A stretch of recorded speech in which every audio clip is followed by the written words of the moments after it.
Hey, it's Glendon, founder of Hustlers Kung Fu, all about making that money without a job. Today, we're going to take a trip back in time, or last year. We're going to talk about physical products. And there was this saying that was given years and years ago: you make your money when you buy. And it's really true. And this is something that really trips up a lot of people who are selling physical products. They will go ahead and get caught up in tactics, they'll get caught up in trends. But when you spend money on the physical product, that money is a sunk cost that just does not disappear. Now, for those who are coming in, everyone that buys Never Broke Action Pack will get not $150, which is the cost of the Never Broke Action Pack, not even $300, but $450 off of the coming e-commerce course, which is dropping very soon in 2017, which is really not that far away. So let's get into these things of money, physical products, selling online. This is one of the reasons that drop shipping is so attractive to so many people. You get to sell products, and I'm going to, actually I have a video on how I did some drop shipping. It wasn't the drop shipping that many people talk about online, which is they say that I sell millions of dollars of products. It's 100% automated. I don't touch anything. I don't have any employees. I don't do anything. Now, I would say there are some people who are pulling that off. I would say most of the people who say they're doing it is 100% bullshit. I don't have any names. I don't have any dossiers, but typically I'm going to explain to you why I believe that is 100% bullshit. All customers are not alike. So for you to have this system that's 100% automated means that everyone must go through this funnel the same way. You will have people who will have questions, who will get very cranky if they have questions and someone doesn't answer them. An automated response is not going to cut it when someone's spending $2, $3, $4, $5, $6, $7, $800,000 on a product. So don't know about that. Number two, shipping. Everyone doesn't live in the same dwelling. There are some people who live in gated communities. I live in the gated community, and some carriers have a problem. Like, we won't get stuff if someone doesn't answer the call to them in the gate. Only UPS and FedEx have the gate code. So you've got certain issues like that. These aren't huge and surmountable issues, but when you start talking about scale and you're talking about all this is automated and there's nobody talking to anybody and it's just collecting money, it doesn't make sense. It just doesn't. There's a lot of stuff that's going on. Apple, which is a very smart company, isn't 100% automated. Walmart isn't 100%. The companies who are literally making trillions and trillions of dollars in the economy, they're not automated. So here you are working at home. You have this 100% automated system with this product. And I'm going to say another reason why I think it's bullshit. When a company creates a product and they sell it, there's certain financial metrics that they must abide by. So I've got this warehouse and I'm just selling all these products to people who are drop shipping. I don't know how much product they're going to sell. That's a problem. I don't know where they're going to sell it. That's a problem.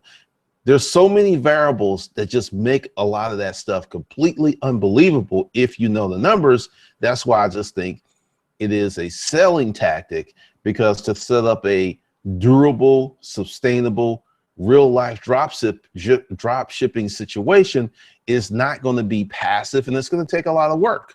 You could set it up, but it's not going to be super easy. You never touch anything. Just my opinion. All right, let's see what we. Oh man, we got folks rolling in hard this morning. What's up, James Guitar? What's up, Lamode? What's up, Diana? Tom, Amina, David. What's going on? D owning it. What's up, Ronnie? Good morning, D Rose. Steven, what's up? What's up, Carlton? Customers are not liking, they're always just right asking. Diana Thompson, Health Before Wealth, what's going on? Boxing Beat for Life, what's up? Quasil, what's up? Monica, good morning. Canna, what's up?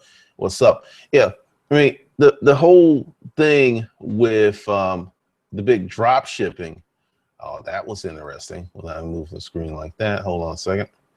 Get up here.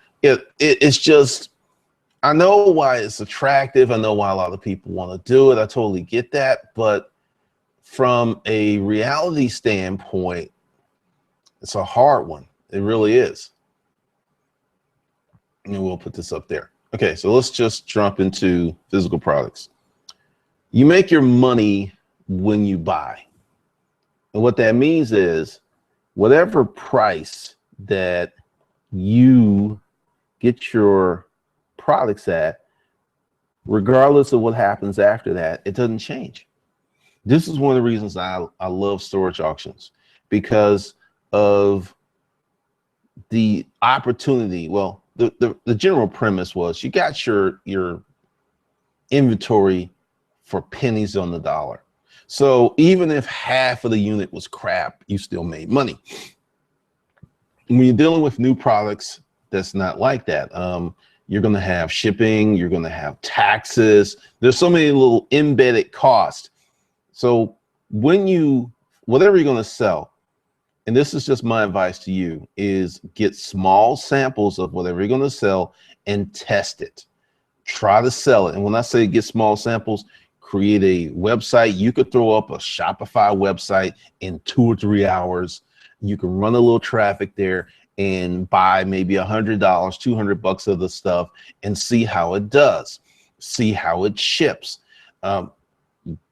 This is a huge, huge thing, because what everyone is doing, and you will see it, is the predominant type of item that people are selling online will fit in a box this big or less. That's where most people are.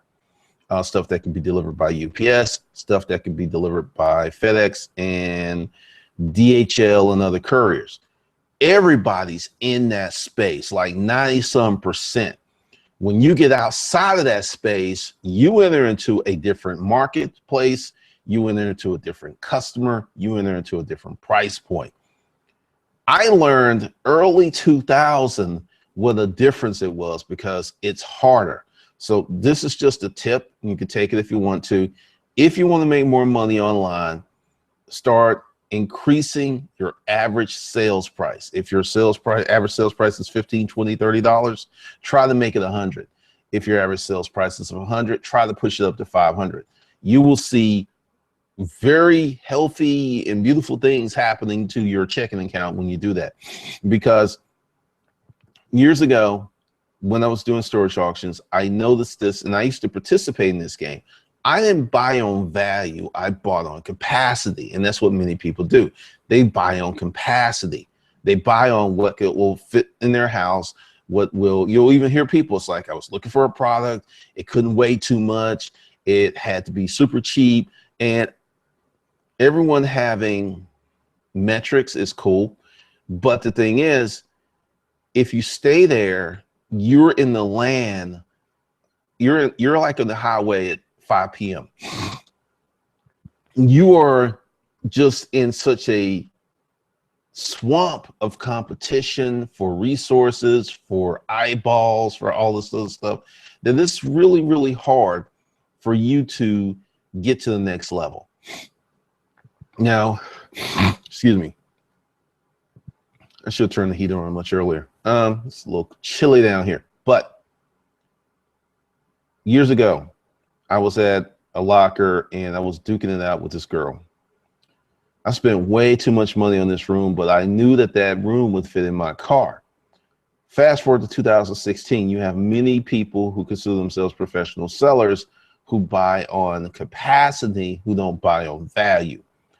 Let's just give you a scenario. Let's say you live in a rural area, right? and you have the space for a shipping container to be delivered to wherever you live and dropped off. Let's say that shipping container costs 20 grand. All right. But you get enough product to sell for the whole year where you will make 250,000. Okay. Then you have another product that you get it shipped, and they'll ship 4 and 5 boxes to you because you're maybe in the city. You don't have any place for storage. So same product, but because you can't make that massive purchase because you don't have the money, you don't have the storage, you don't have the capacity, you don't have the processing power, you're paying 4 to 10 times as much for the same item because you're a smaller player. This happens all of the time. You wonder why some people on Amazon and eBay are selling stuff at your wholesale cost or close to it. That's why. They are a volume buyer. So you're getting your item for 10 bucks. They're getting their item for $1.50, and they're selling in the same marketplace. Who is going to win that battle? This is something that is going to be very much a theme 2017, 2018, 2019, 2020, and going on and on, because so many people are playing small ball because they don't even know big ball exists. They think it's just a t-ball field when there is the softball field, there's the baseball field, there's all this stuff that's going on. Now, like I said, I saw this, I participated, because sometimes you don't know what you don't know. And if you sat down and did the numbers and you solved that shipping problem and you solved that storage problem, you could make so much more money, because once you spend your money, that's your profit. You can't, go buy the widgets, 4 months later and reduce the price. You can maybe reduce the price on future purchases, or if you got scammed or something, you can get your money back. But in a normal business cycle, it's just not happening. Let's see what we have going on here.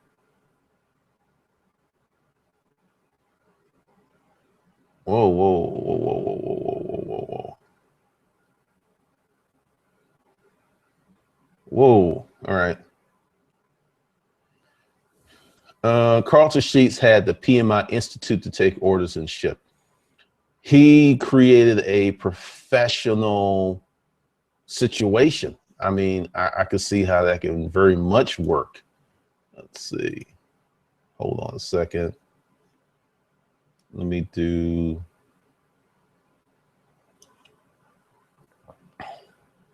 Name change. Never broke action pack. That's funny. I like that. Carlton Sheets, he's still alive. I wouldn't be shocked. What's up, Charlatan? What's up, Yolanda?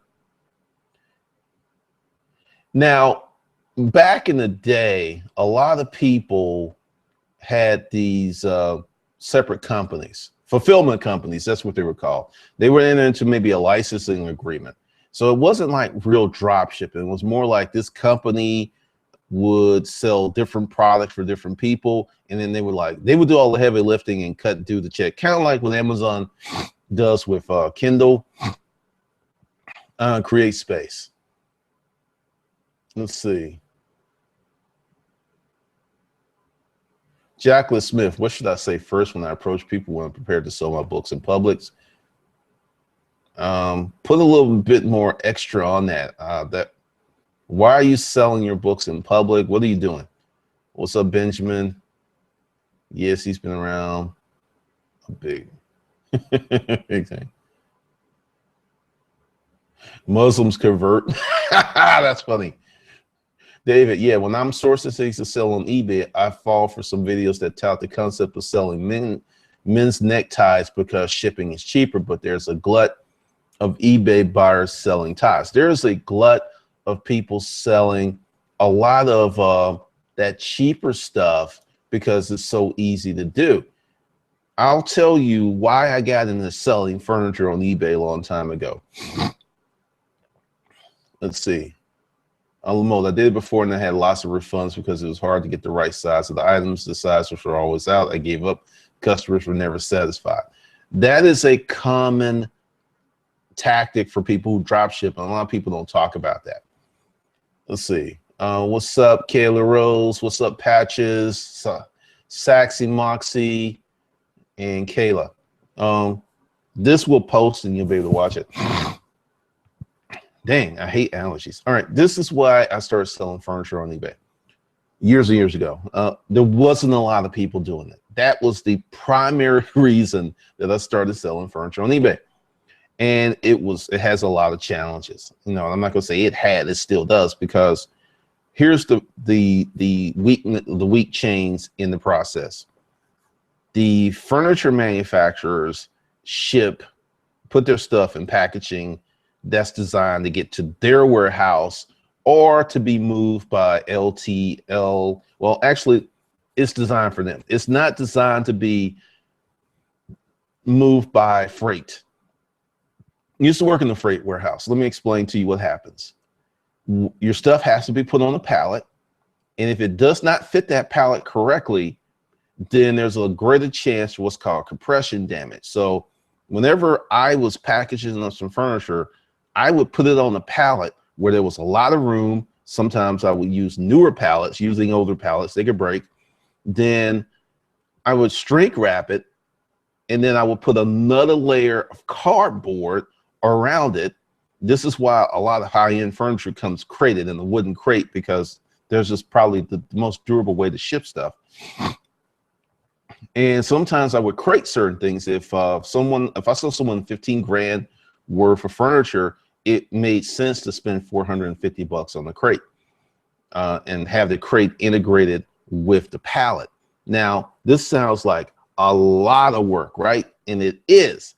And because it's a lot of work, it's going to separate you from the vast majority of sellers out there. I mean, you would be you'll have competition. There's competition in every niche online, but your competition would be minuscule compared to what Lamo was talking about with selling neckties.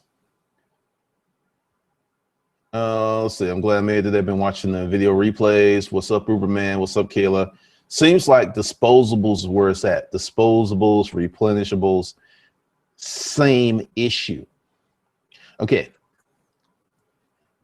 You want to get into the replenishables, the disposables, things that people put on auto ship or repeat buy. This is what started with multi-level marketing, where they would sell you these vitamins and then they would get you to give your credit card. Then you would get it month after month where you used it. Now, disposables, quote, smaller items that are shippable. Yeah, there's a lot of money there, but it is extremely crowded.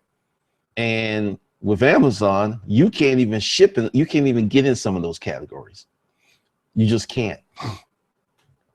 Everyone's not going to be able to do it. And since you know you're 100% correct, disposables where it is, that's where the big brands are, people with budgets, people with warehouses. So that's what you're competing. Yeah, you can compete on price as a small player, but the volume people are going to win.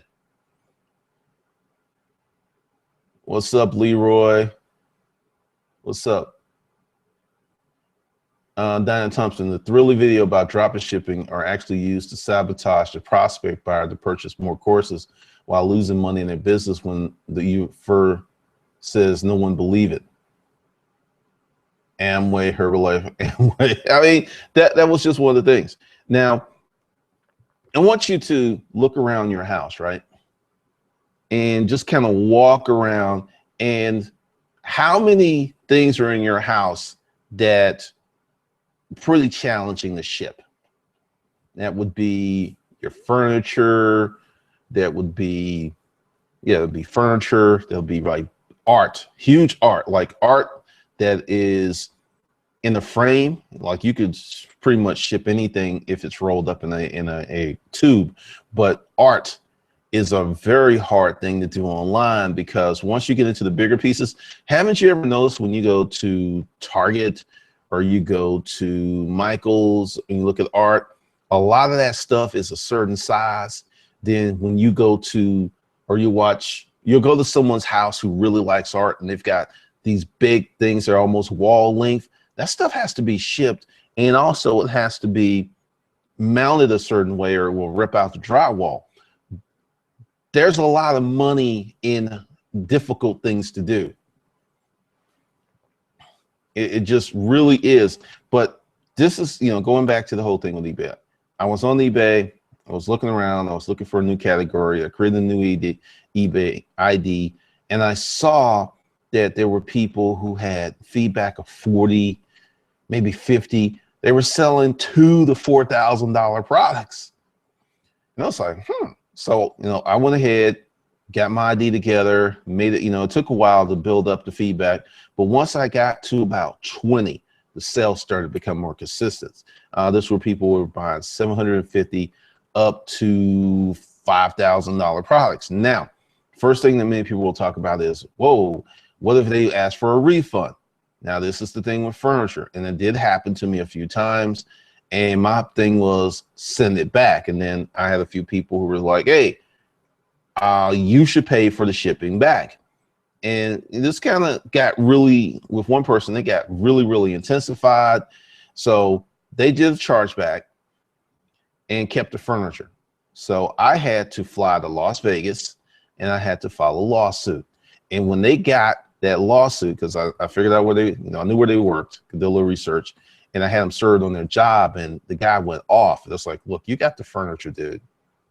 You said it was jacked up, but it's in your house, and you haven't paid me for it. And I'll be real interested what you're going to tell a judge, because, you know, you got your money back. You should have shipped it back, right? He was freaking out, just freaking out and freaking out. And after, you know, he got his attorney involved, and it's like, okay, fine. And I'm just going to hit you over the head for 100,000, you know, personal stress, you lying, running my business reputation. And after about 6 weeks, you know, we were getting ready to go to court, and I was getting ready to buy a ticket. And he's like, what if we pay you half? And I was like, fuck you. So, you know, in the 9th hour, dude paid me what I was owed plus my plane ticket, and I dismissed the suit. So that's just to give you like a very bad worst case scenario of what can happen. But typically, if you educate your consumers, because here's another thing with selling furniture, big physical products, is you have to tell people what to expect. So this part of your marketing is, you're getting such a good deal on this. There's going to be this truck, and there's going to have to be someone there to help pull the stuff off the truck. Or you could pay an additional $350 and we'll do white glove service. Now, a lot of people went for the $350. I should have charged more, where I would hire a local moving company, and they would show up at the house, they would pull the stuff off, and they would take it where it needed to be. A lot of work, but my margins was, if I made a $4,000 sale, my margin was like damn near $2,300 after fees and stuff. So I can make 2 sales a week and do really well. That's one of the reasons I like that model.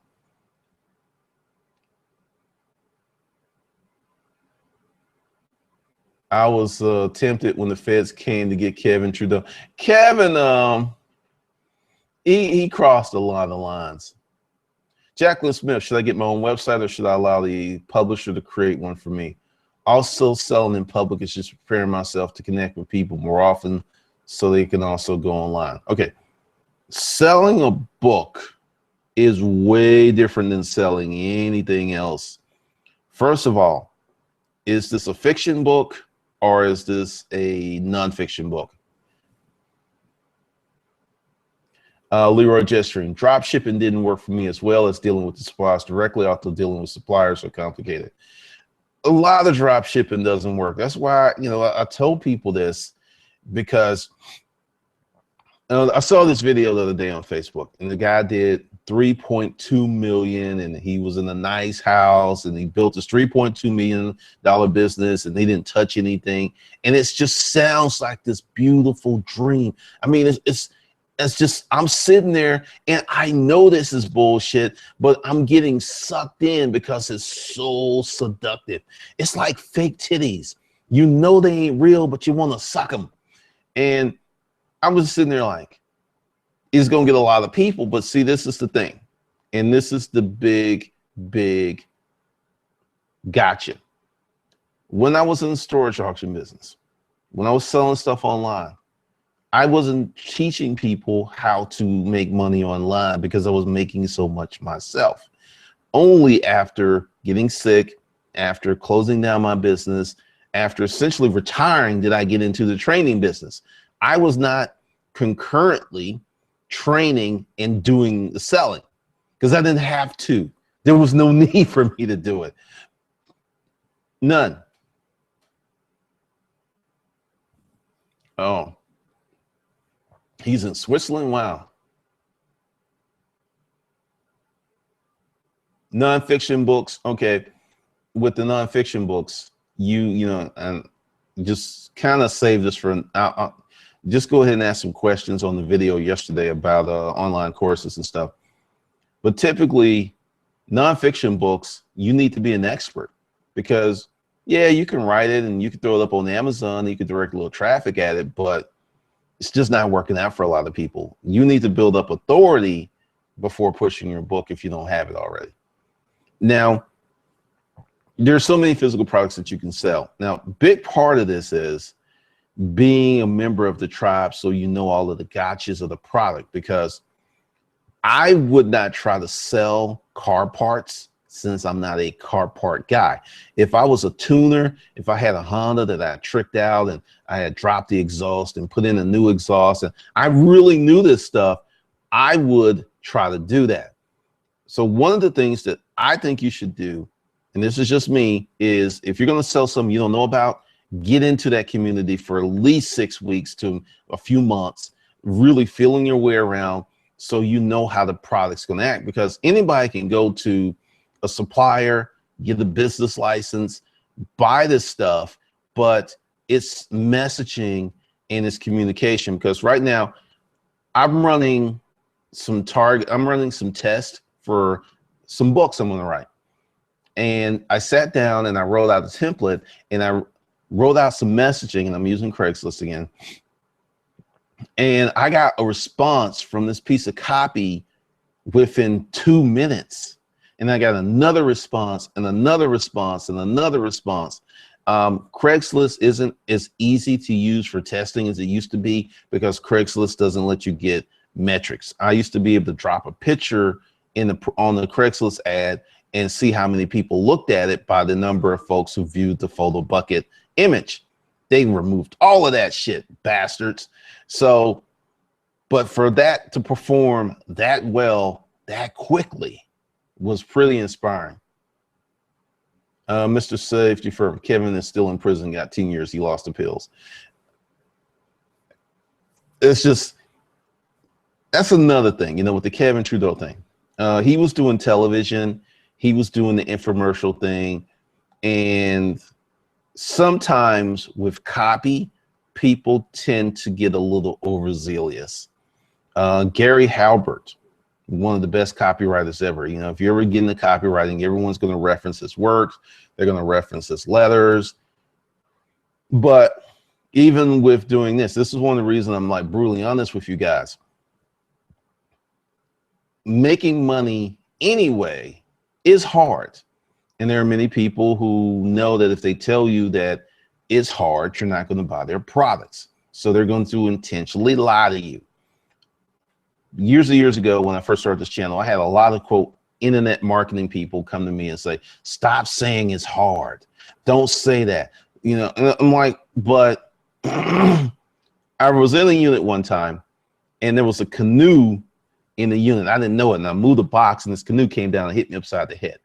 I am not consciously going to send someone into that type of environment and saying it's easy when I know all kinds of stuff can happen. Sassy Moxie. So basically the sexy drop shipper was selling shovels. Yes, there's gold, but you need the shovel information.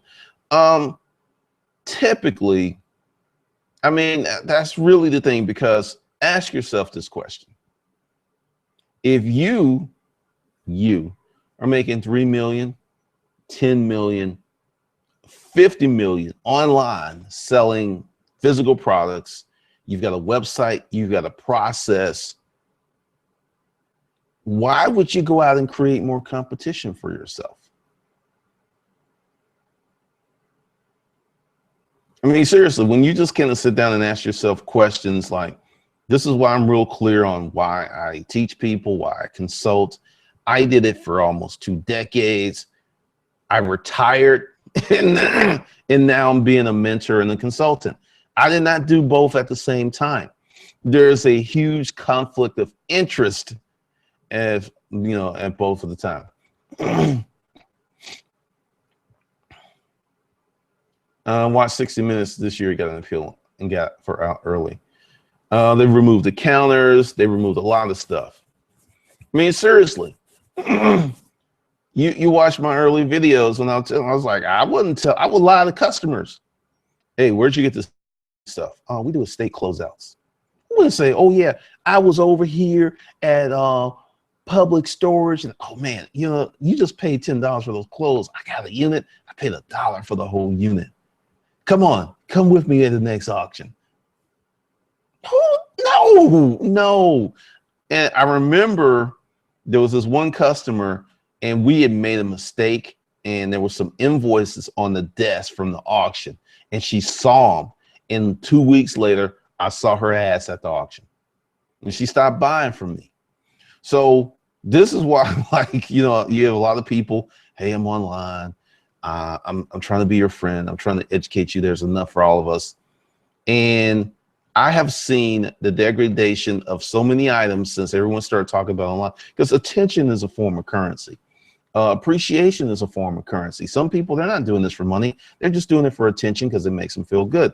Not mad at them. But the whole point is, if I'm doing 4, 5, 6, 7 million sourcing products, and I got this e-commerce website where I'm making 5 million, 10 million a year, and I have a good, healthy profit margin where after expenses, after taxes a major expense, I'm making $2 or $3 million a year cash money.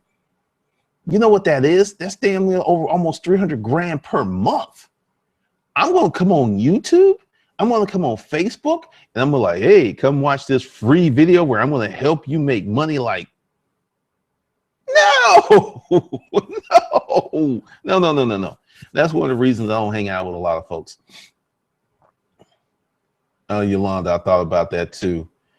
Exactly. There's gold in those hills. The prospectors isn't selling shovels. They're mining the gold. If they're selling shovels, then the gold is pyrite.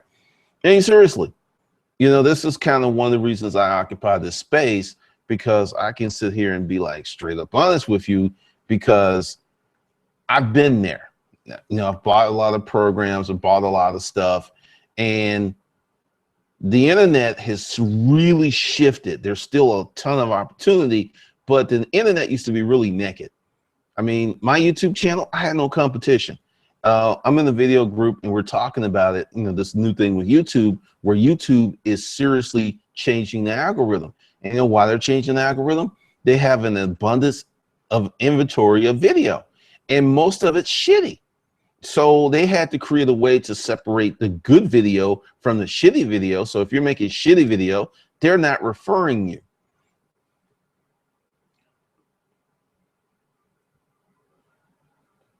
So y'all going hard on this Kevin thing. That's pretty interesting.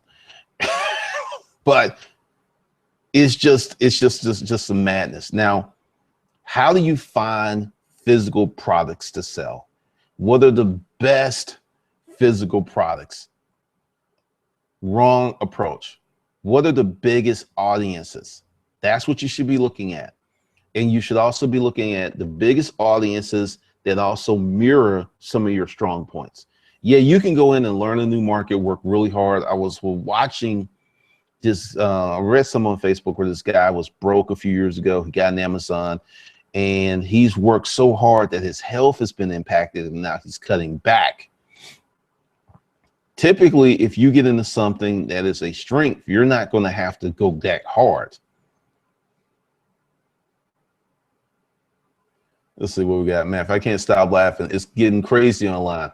with how many people are lying about how much money they make, and it can help you make 100K for $3.99. I mean, it's just, I'll just go ahead, like the best years in the storage auction business. Let me give you my routine. Saturday was Saturday was like a cash day. Saturday was the day that we both get a lot of cash. I would not go out on Friday night. I would get up early Saturday morning, put my signs and stuff out. And then typically we were done around 3 unless I had to go get the end of the sum. I would just go out and spend, go on a date and spend like a ridiculous amount of money, because that was kind of my release from the week. I had no interest in teaching anybody my business. I would lie. I would actually try to avoid, when I was one of the first people in the Atlanta storage auction scene that was selling on Craigslist. It took some of these people 5 to 7 years to finally start selling on Craigslist. I remember there was this Asian guy, and there's a reason, because he had this chest that he was giving away for free on Craigslist. And I went and saw it, and I looked at it, and the wood was very, and he's like, yeah, you can have it, right? And so it was super, super heavy. I took it, and I put antique, Asian antique, something BC on it, sold that sucker for $1,800. That's how Craigslist was operating, because Craigslist was very techie back then. It's very nerdy. So you had a lot of programmers, you had a lot of IT people who were making money and just didn't give a shit about a lot of stuff. So there was amazing deals. That's where I got my first Gmail account, from the free section of Craigslist. So I'm like buying units, putting stuff on Craigslist, and it's selling before I even get home. But there was no way in hell, and I've said this, and you can go back and check on my early videos, if I hadn't got sick, I never would have wrote the book. I've been real clear about that. David Boyd, the internet used to be free, for now it's self-regulating. The internet, yeah, and with this new bill that's probably going to happen next year, they're going to start slowing down certain parts of the internet. It's kind of crazy. Jacqueline Smith, I have a lot of confidence about the positive knowledge I've written, mainly about life. Should I start making YouTube videos? Yeah, we'll deal with that later, because you're going like completely off topic with that. But essentially, when you're doing these physical products, it is really good to know the marketplace better. That's where the money is.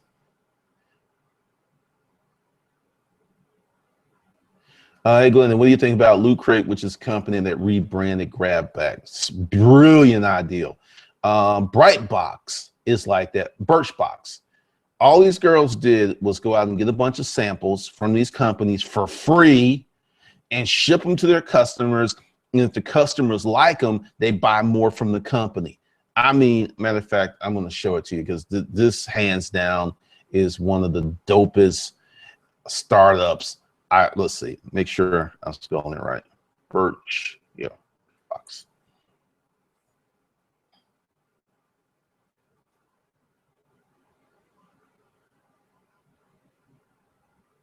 All right, so let's go in here. Come on. All right. Let's see. There we go.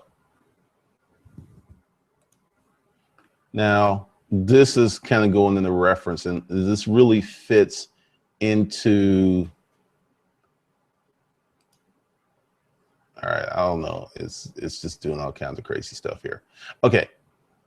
Now this is Birchbox, started in 2010 by these two girls who I think were freshmen in college. I know they're still under 20, they're still under 30. They're really, really young. And what they did was they went to these companies and said, look, give us free samples on a massive level of your products. We're going to bundle it into these subscription boxes, send them out to our customers. So they get their products for free. Brilliant. And it's a win-win, big win, because invariably, if the ladies who receive these boxes like the stuff, They go to the customer, and then going back to one of the comments that we're talking about replenishables, makeup is a replenishable. You run out of foundation, you run out of blush, you run out of lipstick, or you buy so much because you want to have multiple looks. This is, and also just to show you how this thing is really booming. Let's see, copy. Let's see, let's go similar. Really? Here we go. Jump in here. I'm gonna just show you how dope this company is.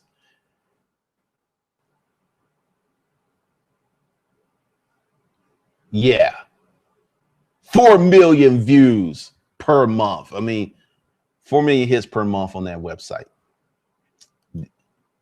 Killing it, just killing it.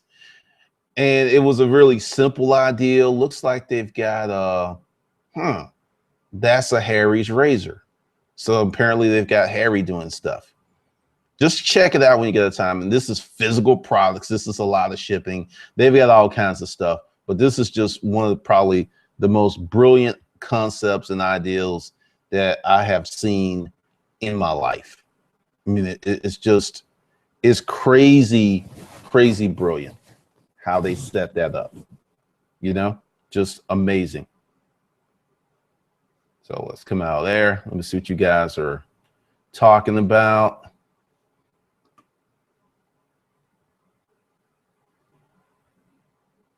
So that's what I think about Loot Crate.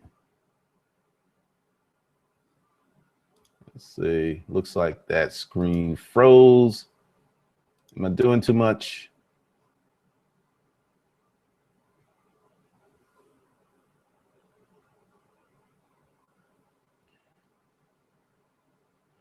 They did a lot with social media. They did a ton with social media. Yolanda, so yeah, start with what you know in terms of choosing a product. That's very helpful.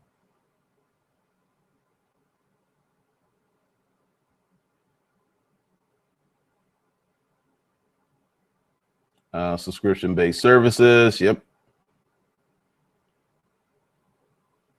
The ultimate affiliate partnership.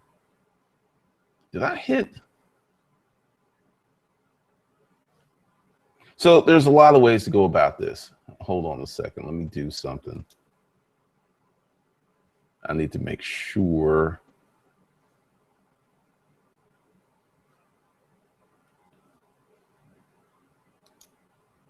All right, just want to check if the stream is still going or did it pause, because I can't see it. And typically when it starts acting funky, I'll end the stream. Let's see.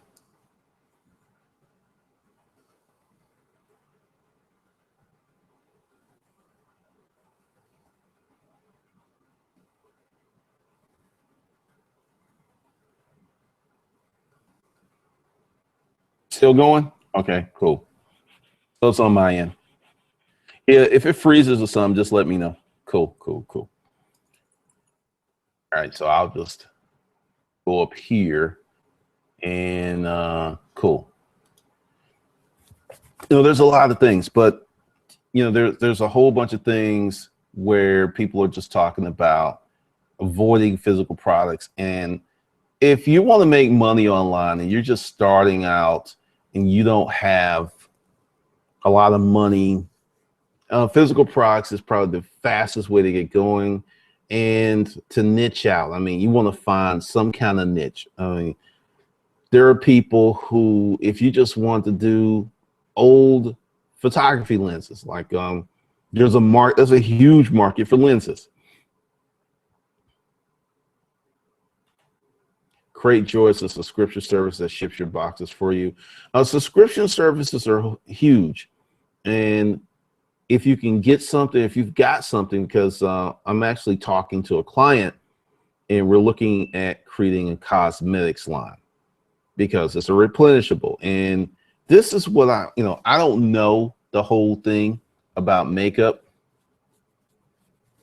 but I know it is one of the largest markets on the planet. What do you consider the best products for high school students to sell on and offline? Same thing as adults. Now, with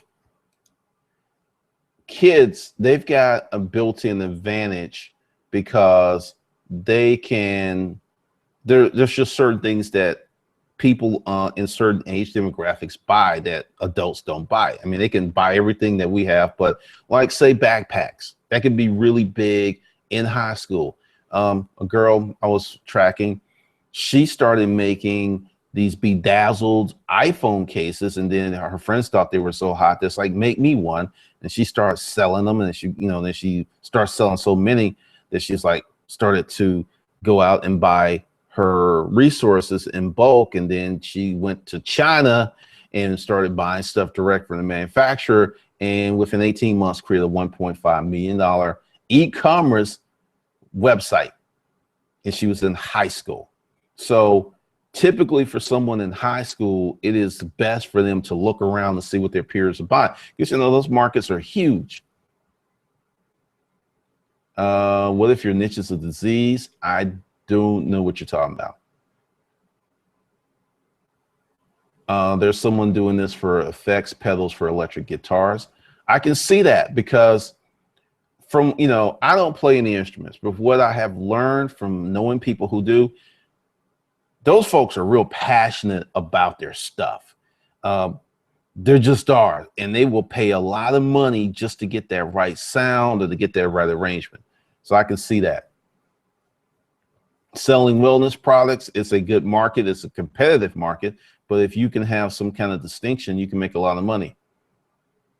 Yolanda, I have to admit, all of this is very intimidating. Forgive my scary little bitch talk, London. I guess that's why buying info products in hopes I will make it your riches appealing. It takes away responsibility. Yeah, I mean, a big part of this is, and this is the thing, there are people out there who have created physical products, who have created e-commerce websites, who have no clue to how all these quote gurus are online. They just created their website, like the girl who was in high school. She just did it. She just started selling stuff and people bought it because kids have a better network than we do as adults. Because one, I mean, I want you to think the life of a kid who has a decent situation with parents. You don't have to work. You have a place to stay. You have food every day. Some cases your parents will give you money. In some cases they give you money in a car. You have all of this time and no stress. It's a great environment to start a business. You're not responsible for any bills. You have access to funds, and you have a ton of time, and not to mention the energy level of being a young person. I mean, those are crazy attributes to start a business. So, I mean, you just got to start, because like, with this channel, I've started over. YouTube changed a lot of stuff. My list was underperforming. I got rid of it, and I've just started over. So there's like, what, 183 people on the list. And, YouTube, I'll tell you, I was losing subscribers every month for the last 3 months. And whatever I would gain, I would immediately lose. A lot of people are unsubscribed, and people are just not going to dick around with it. Like, I subscribe to this channel, they unsubscribe me. After so many times, people are just out.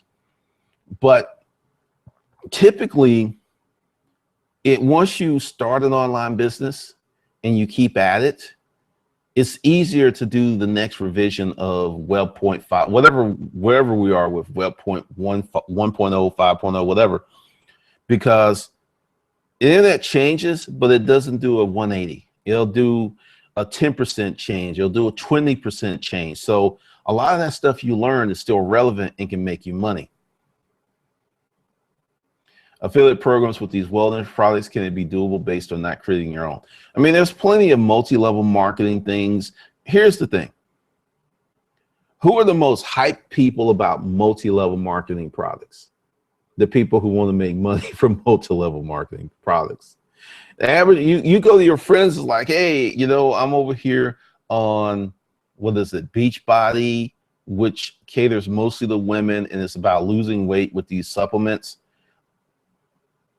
I mean, there are people making a lot of money with that stuff, but you got, it's, to me, the business model has a lot of tarnish on it, and a lot of people are turned off, and a lot of people don't want to go meet you at this hotel at 8 p.m. during a weeknight. Just no. No. I mean, and I could be wrong. I know nothing about that kind of marketing. I don't do it. I really don't have any friends who do it. But I do know that if you find a physical product and you find an audience, well, I should say you find an audience first, then see what you can do to serve that audience, either create it or buy it and sell them that product. That is a very fast way for you to make income. Information products, because someone was trying to have that conversation, are much harder because I don't know how many times I've gone to a networking event and I sat down and talked to people and it's like, so what do you do? And what do you do? And everyone's like, I want to do what you do, is work at home and sell my stuff and not meet people. Meeting people and networking is going to make you much more money, much faster than getting online and selling stuff, unless you just got a hot idea or topic. Because with Birchbox, they, someone mentioned they spend a lot of money on marketing, and social media, and they spend a lot of money, but they're making, oh my God, they're making so much money. Let's see, I've helped independent dealers sell at least 4 cars online in the past 6 months, all on Opera Up and Let Go. Should I create a site or keep using free sites? Well, do you want to become a car dealer? Because here's the thing. If you're just going to do marketing, you're not going to run into a problem. But if you are doing any paperwork after a certain number of cars sold, the system's going to flag your ass. So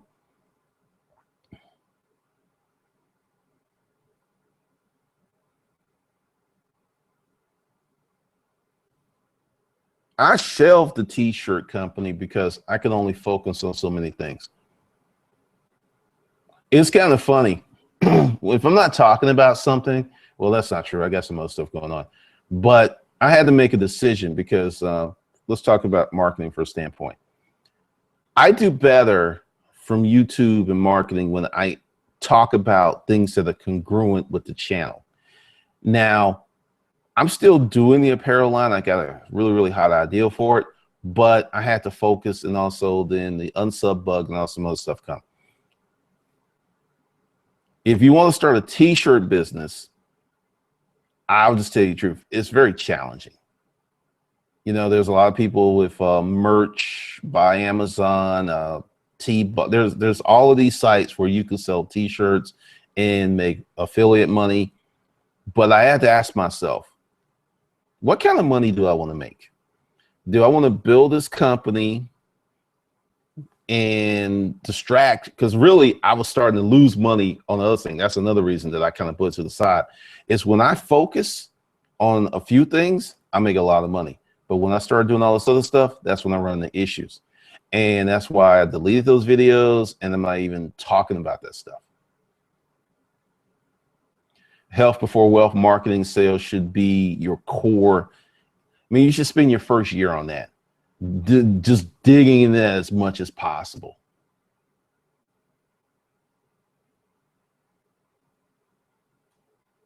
You have to create a brand first in order to sell shirts. Yeah, I've seen that stuff. What I didn't like is, let's just kind of look at the whole business model I have here. Am I going to be an online media company, or am I going to sell t-shirts? Now, one of the things I had to come to understand this year is, what the hell do I want to do? When I left the storage auction business, when I left all that stuff, the goal was to be a writer, a communicator, a media company, writing, publishing. That was the goal. And when I realign what I do with that, the money just flows. It just cascades of money. But when I start doing all this other stuff, I have problems. So this is a media education company, and that's what I'm going to stick with. There will be some gear, but it won't be like the full-fledged apparel company, because I've studied it, I looked at it, and it's really, really trendy, and it's really, really up and down. I would be better off creating a t-shirt manufacturing company and a marketing company for other people and sell that service to make the kind of money I want. So you can make money anything, but you got to ask yourself, how much mental space do you have to occupy things? And, you know, for the foreseeable future, media company, education company, that's what I'm focusing on. And also, you got to look at, let's talk about company building 101. Do I want to build a company that reach a point where it runs without me, or do I want to keep doing internet models, which are tertiary type companies? Let's say you build a company and Facebook ads are your main source of traffic. What do we know about Facebook ads? They change them. They get more expensive. They become more competitive. Whereas if you build a company through traditional company building tactics of service, email lists, and building organic traffic, building marketing, it's a different ball game. I'm able to exist outside of Facebook ads. Currently, I'm not using any paid traffic, and I'm making, you know, like I said, 5 figures a month. I'm doing that without paid traffic. I'm doing that without a huge base. So if you want to make money online, you got to learn how to get really good conversions. And what I see with a lot of these businesses, because like Facebook's not going anywhere, but just like Google ads changed the game, Facebook ads are becoming very, very much crowded in certain niches. Not all niches. There's some niches you run Facebook ads, you're going to have you're going to have it to yourself. But what everyone's running to, marketing courses, software as a service, something to do with making money online. It's just swamped. And that's one of the reasons I don't run Facebook ads doing what I do, because there's a lot of people doing what I do. So instead of dealing with them, I would rather come over here and slowly build something that they can't mess with. That's called a competitive advantage. I mean, that's just one of the things that you have to look at, because let's say you want to sell surfboards. You are a surfer dude.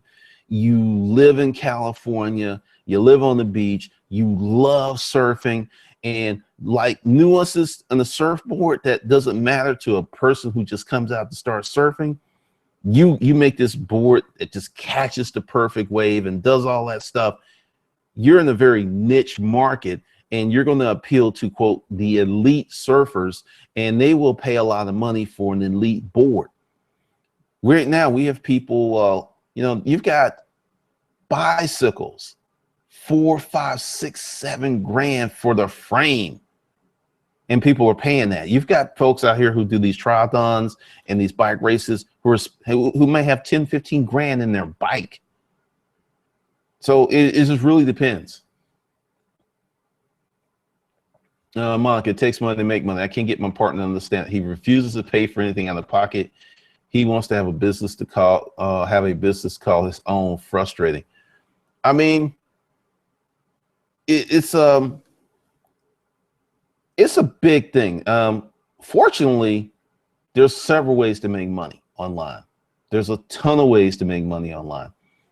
And with that, you can pick your poison, you can pick your armor. Like I said, I am sticking with media company, educational company. And I'm going to peel off a few streams of that. And part of that is taking 15 years of selling physical products and helping people who've gone past the beginner stage. Let's just say you have a business, you've done all the beginning work, and you've moved out of your house, and you're like at the maybe 1.5, 2 million mark, and you're just kind of stuck. That's going to be an organizational thing. That's going to be a management thing. Those are things I can help people with. So, because I've been through that process.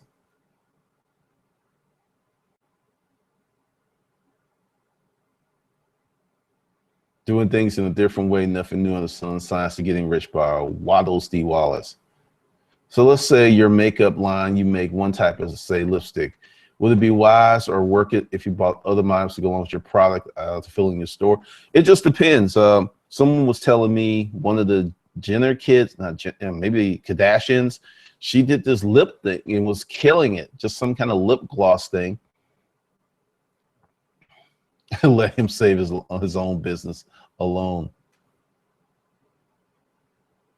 I watch these dealers at 500 to 1,000 to vehicles price after I detail them. I do want more than half of the add-on because I'm seeing the value of my detail different from their pricing. Okay. Going to Benjamin, you got to ask yourself a question here. What kind of business do you want to grow? Do you want to be a car dealer? Do you want to be a detailer? I got a friend who has a $1.8 million detail shop. You can go to Buckhead. It's on Roswell Road. It's Roswell Road and where Piedmont intersects. It's been there for 1.8 million. That's all he does. So you got to ask yourself, because selling cars, and a long time ago I sold cars, that's a different ball game. It's just really, really different. And if you're going to get into selling cars, you can only sell so many before you have to get a license. So just ask yourself those questions. All right, so we're bumping up against the limit. I try to keep these under an hour because pleasantly, to my surprise, a lot of people watch these things afterwards. So I'm not trying to have it like 2 hours. With that, I'm going to say this before jumping off. Everyone that buys the Never Broke Action Pack, which is $149, you'll get $450 off of the new e-commerce course. Well, I'll be just talking about developing your audience and how to put together your company to make that long money. It's under the stream. Just click there and you can get it.